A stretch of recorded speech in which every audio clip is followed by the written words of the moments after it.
दोस्तों ये है हमारी दुनिया का एक बहुत ही छोटा और भारत का पड़ोसी देश भूटान। भूटान के बारे में वैसे तो ऑलरेडी बहुत सारी ऐसी चीजें हैं कि जो इसको दुनिया के बाकी देशों से काफी अलग बनाती हैं, मगर वो एक चीज कि जिसको सुनकर आप लोग शायद हद से ज्यादा हैरान हो जाएंगे वो ये है कि इस पूरे ही देश के अंदर एक भी मस्जिद मौजूद नहीं है।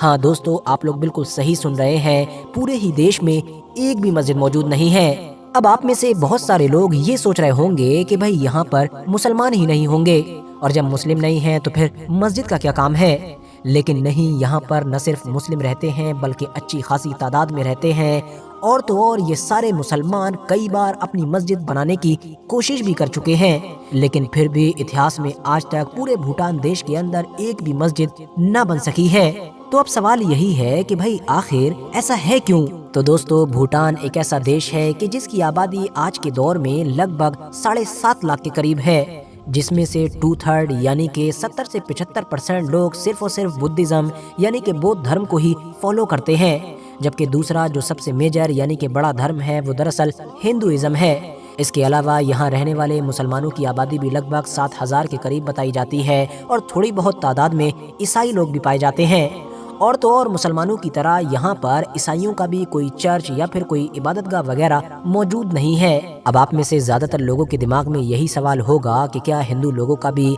ईसाइयों और मुसलमानों की तरह ही यहाँ पर कोई भी मंदिर नहीं है? तो दोस्तों, इस सवाल का जवाब भी हम आप लोगों को आगे दे ही देंगे। दरअसल दोस्तों, मामला ये है कि भूटान का जो कानून है, भूटान का जो कॉन्स्टिट्यूशन है, वो दरअसल सिर्फ बुद्धिज्म और हिंदुइज्म को ही एक धर्म के तौर पर मान्यता देता है। यानी आसान शब्दों में आप ये कह सकते हैं कि वहाँ के कानून के हिसाब से, यानी कि वहाँ के रिकॉर्ड में ये दर्ज ही नहीं है कि उनके देश में कोई मुसलमान, ईसाई या इस तरह का कोई दूसरा धर्म का इंसान पाया जाता है, क्योंकि उनके देश का कानून तो सिर्फ और सिर्फ 2 ही धर्मों को रिकॉग्नाइज करता है। पहला है बुद्धिज्म, जो यहाँ का सरकारी धर्म भी है क्योंकि यहाँ की लगभग 75% आबादी इसी को फॉलो करती है, जबकि दूसरा धर्म है हिंदुइज्म। बुद्धिज्म से तो ऐतिहासिक तौर पर भूटान का जुड़ाव इतना ज्यादा स्ट्रॉन्ग है कि इसका कानून ये भी कहता है कि इस देश का राजा सिर्फ और सिर्फ एक बौद्ध धर्म को मानने वाला ही हो सकता है।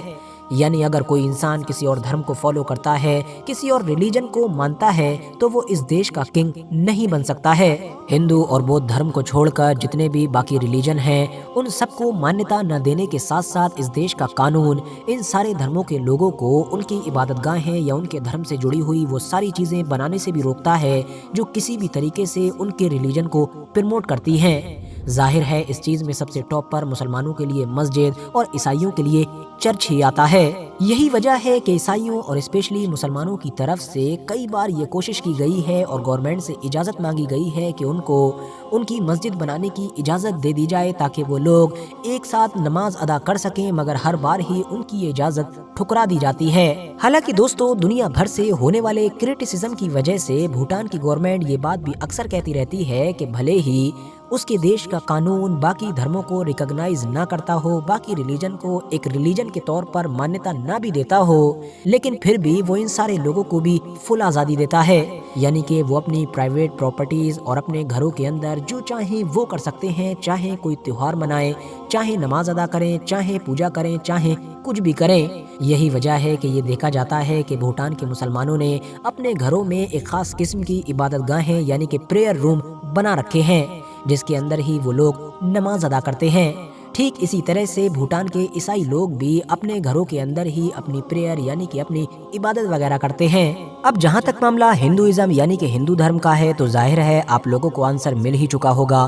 क्योंकि मैं आपको ऑलरेडी बता चुका हूँ कि बुद्धिज्म के अलावा जिस दूसरे धर्म को इस देश का कानून रिकॉग्नाइज करता है, मान्यता देता है, वो दरअसल हिंदू ही धर्म है। तो इसीलिए अब इस देश के अंदर बौद्ध धर्म से रिलेटेड तो सबसे ज्यादा और सबसे आलीशान टेम्पल्स मौजूद हैं ही, मगर उसके बाद हिंदू लोग जिनकी आबादी लगभग 10 से 11% के करीब है, उनके भी कई मंदिर पाए जाते हैं। न सिर्फ पाए जाते हैं बल्कि इनमें से तो कई बड़े और मशहूर भी हैं। बात करें ऐतिहासिक तौर पर तो ये माना जाता है कि 7वीं सदी में इस इलाके के अंदर बौद्ध धर्म एंटर हुआ था, और उसके बाद बहुत जल्द ही इस पूरे ही इलाके के लोगों ने बौद्ध धर्म को अपना लिया था। वैसे दोस्तों ये पूरा इलाका एक लंबे वक्त से अपने धर्म, अपने कल्चर और अपनी संस्कृति वगैरह को लेकर काफ़ी स्ट्रिक्ट रहा है। यानी या तो इस देश के अंदर बाहर से लोगों को आने ही नहीं दिया जाता था, या अगर आता भी था तो उसके ऊपर सख्त नज़र रखी जाती थी। इसीलिए ताकि इसकी वजह से हमारे देश के कल्चर, हमारे देश के धर्म या इस तरह की चीज़ों पर कोई फ़र्क ना पड़े। आपको जानकर शायद हैरानी होगी कि जब दुनिया के ज़्यादातर इलाकों में इंटरनेट और टीवी वगैरह खूब ज़ोर शोर से इस्तेमाल हो रहा था